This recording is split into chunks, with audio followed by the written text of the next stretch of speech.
She ran because stopping meant dying. The forest tore at her like it wanted a piece of her pain. Frozen branches clawed her skin. Snow soaked through her thin clothes, melting into mud beneath her bare feet. Every step burned. Every breath scraped her lungs raw. She didn't look back, not because she wasn't afraid, but because she knew exactly who was chasing her. Her own pack. The howls rose again, closer now. Sharp. Familiar. Once, those voices had shared her fire. Once, they had eaten from the same bowls, slept beneath the same moon. Now they hunted her like prey, driven by fear and rumor and a truth they refused to understand. She clutched the small bundle against her chest as she ran. Wrapped in torn cloth. Light as a memory. A child's keepsake. The only thing she had left that proved she had once been loved. Her fingers were numb, bleeding, but she held on like letting go would erase her entire life. The storm thickened, swallowing the path ahead. Wind screamed through the trees. Snow blinded her eyes. It felt like the world itself was pushing her back, testing how much more she could lose before she broke. Her legs buckled. She stumbled, barely catching herself on a fallen log, chest heaving, heart pounding so hard it hurt. Inside her, something flared. Not comfort. Not peace. Heat. A sharp, frightening warmth bloomed beneath her ribs, spreading through her chest like a living thing. It made her gasp. Made her afraid. She pressed her palm there, shaking, as if she could force it back down. She didn't understand it. She never had. All she knew was that when it woke, people got hurt. And she had promised herself long ago she would never be the reason blood stained the snow. Not now, she whispered, her voice breaking. Please, not now. Memories crashed into her as she ran, hands pushing her away, voices calling her weak, useless, unworthy. An Omega mother with nothing to offer. Too poor. Too soft. Too dangerous to keep. The howls split again, closer than before. One wrong step. One slip.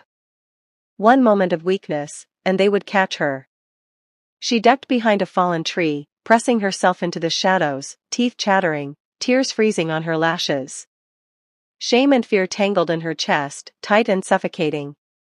She wasn't running because she was guilty. She was running because no one had ever protected her.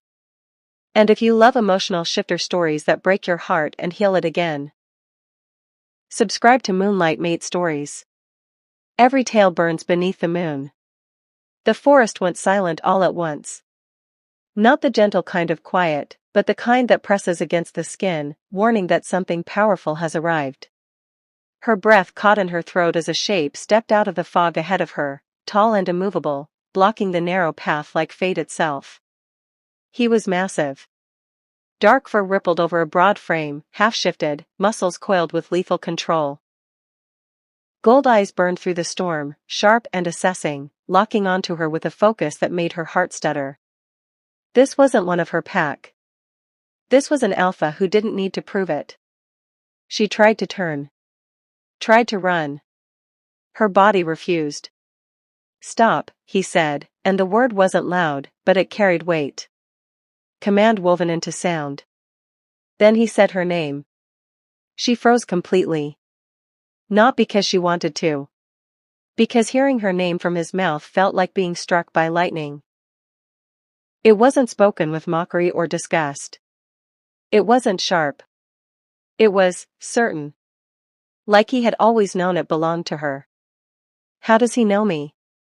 Fear crawled up her spine as the howls burst from behind again.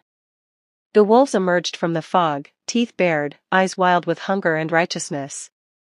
Her pack. She braced herself for what came next. For him to step aside. For him to let them finish what they'd started. Instead, the alpha turned. The air shifted. His presence expanded, heavy and undeniable. A low growl rolled from his chest, not wild, not reckless, but controlled fury. He took one step forward and the ground seemed to listen. The wolf skidded to a halt. He didn't attack. He didn't roar. He simply looked at them. And that was enough. They backed away, one by one, tails low, fear finally outweighing obedience. When they vanished into the storm, her knees gave out. She would have fallen if he hadn't caught her wrist, firm, warm, steady. She flinched, expecting pain. It didn't come. His grip loosened instantly, like he realized what fear felt like on her skin. Up close, he smelled of rain-soaked earth and something deeper, ancient. His gaze dropped to the scars lining her arms, the bruises blooming beneath torn fabric, the way she held herself like someone used to being struck. Not just physical wounds. Something in his eyes shifted. Not pity. Not ownership. Recognition. You shouldn't have been hunted, he said quietly. The words cracked something open inside her. Confusion rushed in where terror had lived. Attraction flickered, unwanted and dangerous. She didn't trust him.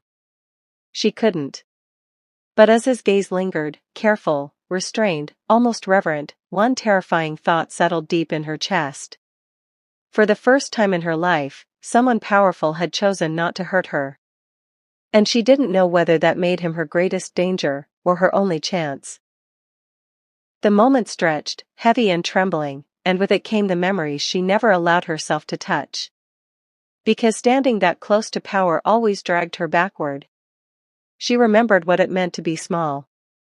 She had been born an omega in a pack that treated the word like a sentence. Not a rank, an excuse. An excuse to be ordered, to be used, to be forgotten. From the time she could walk, her hands had been busy with work meant to keep her invisible. Scrubbing floors before dawn. Carrying water until her arms shook. Standing silent while others ate. Hunger had been her oldest companion. Shame her shadow. They told her she was weak long before she ever believed it herself. When she came of age, the whispers sharpened. They examined her body like property and decided she was defective. A worthless womb, they called it. Too fragile. Too poor.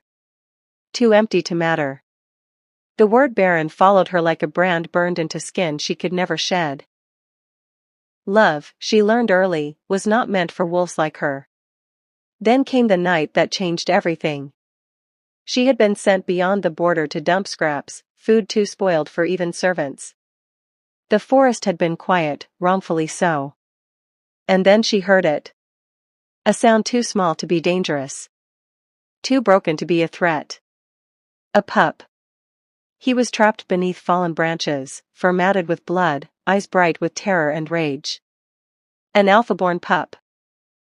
She knew at the moment he snapped at her with teeth too sharp for his size. Everyone else would have run. Everyone else would have killed him out of fear. She didn't. She freed him with shaking hands. Fed him with food meant for herself. Wrapped him in rags torn from her only blanket. When he growled, she spoke softly. When he bit, she stayed. Night after night, she returned. Hiding him. Healing him. Loving him in silence. He slept curled against her heartbeat like he belonged there. For the first time, she mattered to someone. And then, just as quietly, he was taken. Royal wolves descended without warning. They saw his bloodline. His power. His future. They never asked who had kept him alive. They never looked at her twice. He was carried away while she stood frozen, hands empty, heart ripping itself apart. No goodbye. No explanation. Just absence. That was when she learned the final truth. Love does not save you. Love makes you visible. And being seen had cost her everything. Now, years later, standing before an alpha who looked at her like she was something worth noticing, every instinct screamed the same warning. Do not hope. Because hope was the most dangerous thing she had ever held. He did not rush her.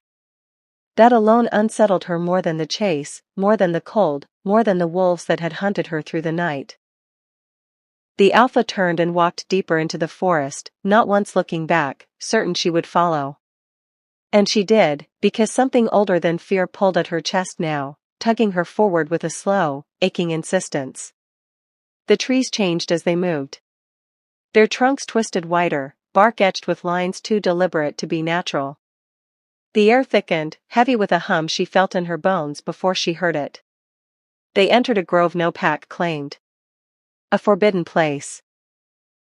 Moonlight spilled through the canopy like liquid silver, pooling at her feet. The ground beneath her boots pulsed once, soft, alive, and she staggered, breath catching as symbols carved into stone began to glow. Not brightly. Not violently. As if waking. As if recognizing her. The marks were ancient. Circles within circles. A mother shape cradling a crown. Claw marks surrounding a single flame. The moment she stepped fully inside, the air shifted, pressing against her chest until it was hard to breathe. Whispers curled through the grove. Not voices she heard with her ears, but ones she felt slide through memory and marrow. The mother of the marked. She shook her head, backing away, shame rising sharp and familiar. This place was wrong. These words were wrong. She was no one. A poor omega. A servant who had survived by keeping her head down and her heart small. The ground answered her denial with a vision. She saw a child standing before her, older now, taller, eyes burning gold beneath a crown carved of moonlight and blood. He called her mother, not in weakness, but in reverence. Power rolled from him in waves, and behind him stood others. Alphas. Kings. All shaped by a single constant. Her love. The truth struck like a blow. Not an omega born to rule. An omega who raised rulers without ever knowing it. Her knees buckled. She whispered that it was impossible. That destiny did not grow in hunger and rags. That forgotten women did not shape the future of the world. But the grove did not argue. The alpha watched her with a face stripped bare of arrogance, of certainty. Guilt shadowed his eyes now. Recognition, slow and devastating, took root. He saw the scars differently. The way she shielded what was fragile. The way power bent toward her without command. Protectiveness settled into him like instinct. Because if the prophecy was true, then the world had already taken too much from her. And it would come again, once it realized who she really was. The ritual had barely begun when the air split. The grove that had welcomed her moments before turned sharp, hostile, the hum beneath the ground snapping into a warning. Torches flared too high. Shadows stretched where they shouldn't, bending against the moonlight like something alive. She felt it first. A pressure building behind her ribs, hot and erratic, then the howl cut through the clearing. Not one voice. Many. Figures poured from the tree lean, moving wrong, limbs too long, eyes hollowed by shadow. Rival alphas followed behind them, cloaked in authority and hunger, their gazes locked on her like she was already claimed. The sacred stones cracked under the first impact. The alpha didn't hesitate. He stepped in front of her, body shifting mid-stride, bones snapping and reforming as dark fur tore through skin. Massive. Feral. Protective in a way that silenced the grove. His roar wasn't a challenge, it was a warning. The shadow shifters hit an invisible wall of dominance and scattered, snarling. Gasps rippled through the gathered pack. He was choosing her. Openly. That was when the council struck. Accusations flew sharper than claws. Forbidden blood. Corrupted magic. An omega who warps fate. They named her a threat, a sickness hidden behind a soft face. Every word drove deeper than any wound she'd ever carried. She tried to speak, to explain, to steady the fire trembling inside her, but fear cracked her focus. The power surged. It tore from her chest in a wild arc, shattering stone, throwing bodies back, scorching the earth where it landed. The grove screamed. Wolves cried out. Silence followed, thick and stunned. She stared at her hands, shaking, horrified. This was what they feared. This was what she had always feared. The council didn't wait. Exile. Immediate. Absolute. A sentence spoken with relief, not regret. They warned the Alpha that standing with her would mean losing everything. His rank, his people, his future. She made the choice before he could. She stepped back, forcing her legs to move, forcing her heart to harden. If she stayed, he would fall with her. She wouldn't let her love become another weapon the world could use. She turned and ran. His roar followed her into the forest, raw and torn, shaking snow from branches and pain into the night. It echoed long after she was gone, a promise and a wound all at once. And as she disappeared into the dark, the world shifted, because it had just chosen its enemy. The fire was small, barely more than a breath of warmth pushing back the cold. Its light trembled across stone walls, catching on her bruises, on the way she held herself like someone expecting to be struck even in silence. The cave smelled of smoke and damp earth and blood that hadn't yet dried. She didn't look up when he stepped inside. She already knew it was him. Her chest had known before her ears did. He stayed near the entrance at first, as if giving her space was the only mercy he could offer. The quiet stretched, heavy with everything neither of them trusted themselves to say. Then he sat across from her, close enough for the heat between them to mingle, far enough that she could still flee if fear won. I was raised without warmth, he said finally, voice low, stripped of command. Taught that duty matters more than feeling. That love makes leaders weak. His gaze dropped to his hands. I learned how to rule before I learned how to belong. She listened, heart aching in places she kept locked away. When she spoke, it was barely a sound. She told him how hunger becomes normal. How being unseen can hurt more than cruelty. How she learned to love quietly, because loud love gets punished. The fire cracked. He lifted his head, eyes searching her face with a careful intensity. There was a winter, he said. I was hurt. Half dead. Everyone said I was cursed. Said I would bring ruin. His voice faltered once. Only once. Someone hid me. Fed me. Sang when she thought I was alone. Her breath stopped. He reached into his cloak and pulled free a small, worn charm, frayed leather, familiar knots. Her hand shook as she recognized it.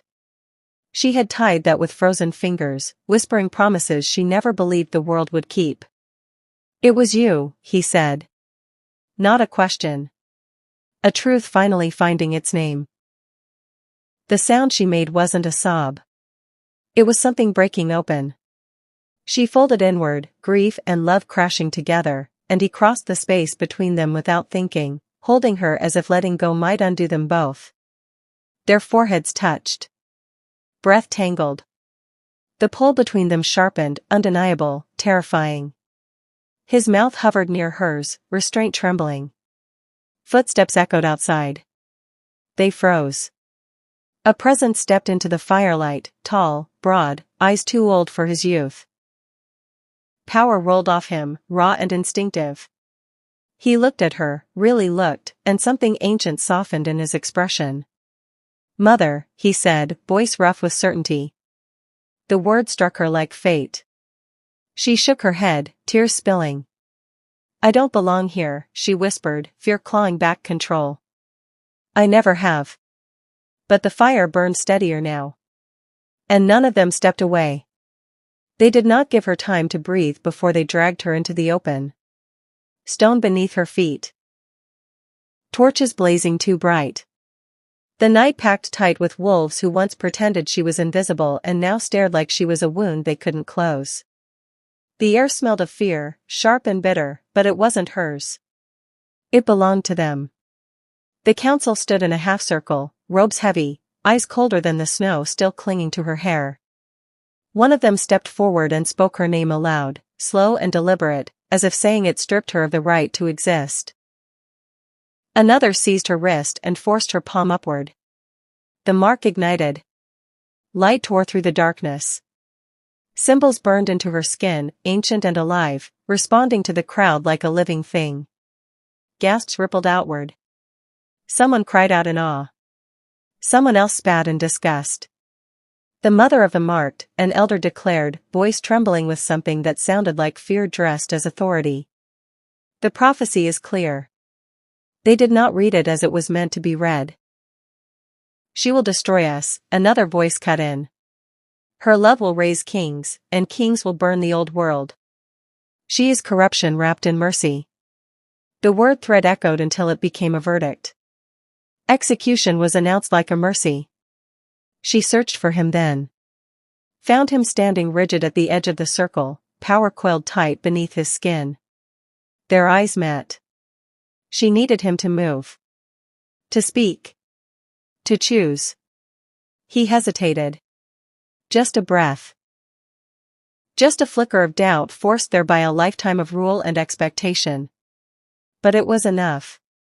Something inside her shattered cleanly and completely. Her chest burned, not with pain, but with the realization that loving him had cost her the last fragile safety she possessed. The ground beneath her feet began to hum. Stones rattled. Snow slid from branches in heavy sheets. Stop, someone shouted. Too late. Heat roared up her spine, wild and uncontained. Fire bloomed from her skin, silver and gold, tearing through fear, through chains, through the lies they had carved into her life. The earth split. Torches blew out. Wolves staggered back, crying out as the night itself seemed to recoil. She lifted her head, eyes blazing with grief sharpened into resolve. I only ever gave, her voice carried, raw and shaking. You taught me what that costs. Flame swallowed her whole, snow spiraling into steam as power wrapped around her like wings.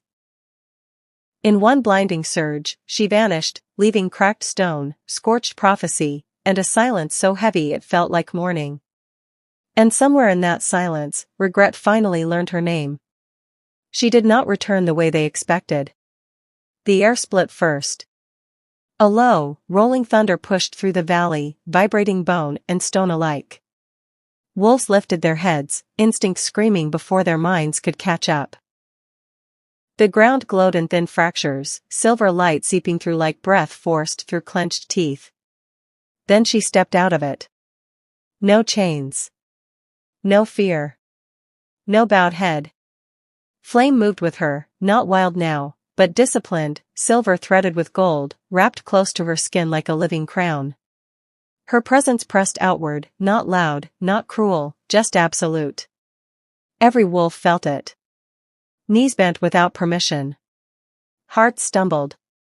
The battlefield froze. Shadow shifters lunged first, desperate, snarling lies into the dark. They never reached her. She lifted one hand, palm open, and the air itself struck them down. Power folded them inward, clean and final, like a door closing on a scream. No struggle. No mercy begged. Just ended. She moved through the chaos with terrifying calm. Where claws swung for her throat, light hardened and turned them aside. Where teeth snapped, silver heat burned without consuming. She did not chase. She did not rage. She protected. The alpha pup was the first she reached.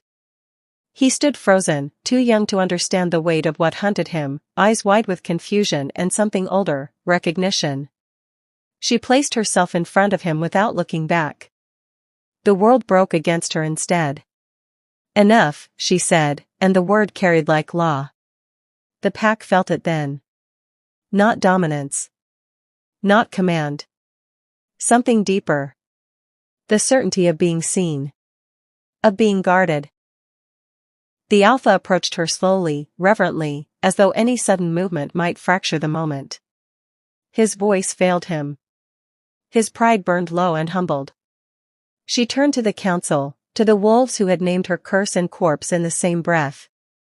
I was never your sacrifice, she said, voice steady, unshaking.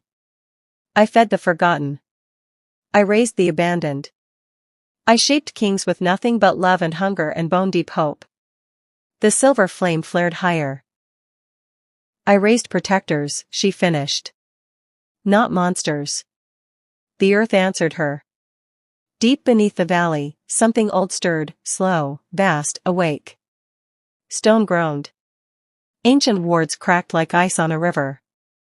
The light around her flickered, not weak, but wary. She felt it.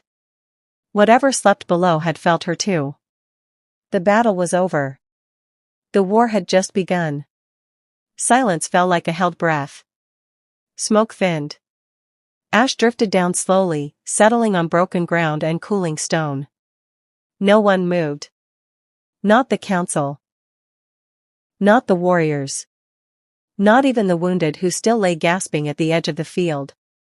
Every eye stayed on her, as if looking away might break whatever fragile peace had followed the storm. She stood very still now, the silver flame dimmed but not gone, coiled beneath her skin like a promise that could wake again at any moment. Power hummed softly in the air, not threatening, just present. Honest. Waiting. The alpha pup took a step toward her. Small boots scraped against scorched earth. His shoulders trembled, but his chin lifted with stubborn courage that did not belong to a child. He crossed the distance slowly, as though afraid she might vanish if he moved too fast. Mother, he said again. The word landed harder than any blow. Her breath caught. Not from fear this time, but from the ache of being known. Of being remembered. Of being chosen when she had spent her life learning how to disappear. She looked down at him, really looked, and saw the boy she had fed with shaking hands, the pup she had hidden under rags and prayers, now standing at the center of a world that finally made space for him. Her fingers twitched, wanting to reach for him, afraid to. The alpha stepped closer, stopping just behind the child. His voice was rough, stripped of command and title. Stay, he said. Not as an order. As a plea. We need you. I need you. The words hung there, fragile and dangerous. She felt the pull of it, the warmth of belonging, the promise of safety she had never been allowed to want. She felt the eyes of the pack on her back, weighing her worth, measuring their fear against their hope. She felt destiny pressing in from all sides, heavy and unfinished. Staying meant trusting a world that had already tried to kill her. Leaving meant walking alone again, carrying a power that frightened even the ground beneath her feet. Her heart ached in both directions. She knelt slowly in front of the pup, meeting his gaze at eye level. For a moment, the battlefield faded. There was only the quiet bond between them, unspoken and unbreakable. She brushed her thumb across his cheek, a simple touch, grounding and real. Behind them, the wind shifted. Somewhere deep below, something ancient listened. The future waited for her choice. Would you have feared her, or followed her? If this story stirred something in you. If her fire felt familiar, if her choice feels impossible, subscribe to Moonlight Mate Stories, because here, destiny always burns beneath the moon. The forest waited, silent and expectant. Moonlight filtered through the skeletal branches, pale and cold, casting shifting shadows that danced across the frost-covered ground. Lyria moved slowly, each step measured, as if the earth itself might judge her for daring to walk forward. Her cloak dragged behind her, tattered and wet, whispering secrets of battles fought and promises broken. Her chest still hummed with the silver flame, the power that had reshaped the battlefield, yet it was tempered now, quiet, deliberate, dangerous. She could feel it under her skin, coiling and uncoiling, as though it had its own heartbeat, its own will. The wind carried voices, faint, dissonant murmurs of the fallen, the frightened, the loyal. None of it fazed her. None of it could stop what was coming. The trees seemed taller here, older, as if guardians of a truth no living being had dared to speak aloud. Frost crunched under her boots. The air smelled of rain-soaked pine and distant lightning, heavy with the tang of soil turned by unseen claws. Lyria's fingers brushed the bark of an ancient oak, grounding herself, feeling every line of the wood, every pulse of energy that connected it to the roots beneath the ground. Then the tremor started. Low at first, barely perceptible, vibrating through her bones, through the roots of the trees, whispering danger that had not yet arrived. She froze. The forest seemed to inhale with her, holding its breath. And then, from the shadows, a voice carried, soft, omnipresent, impossibly deep, echoing through the cold night. She was only the beginning, it said. Her eyes widened, and she turned toward the darkness, sensing more than seeing. The true alpha has not risen yet, the voice continued, a chill that crawled under her skin, a promise of chaos and power entwined. The words were not a threat. They were prophecies. A warning. A summons. Lyria's jaw tightened. Her hands clenched at her sides. The forest waited for her choice. She did not turn back. She did not falter. Every step forward carried the weight of the fallen, the promise to the living, and the knowledge that her story, and the story of the world around her, was far from over.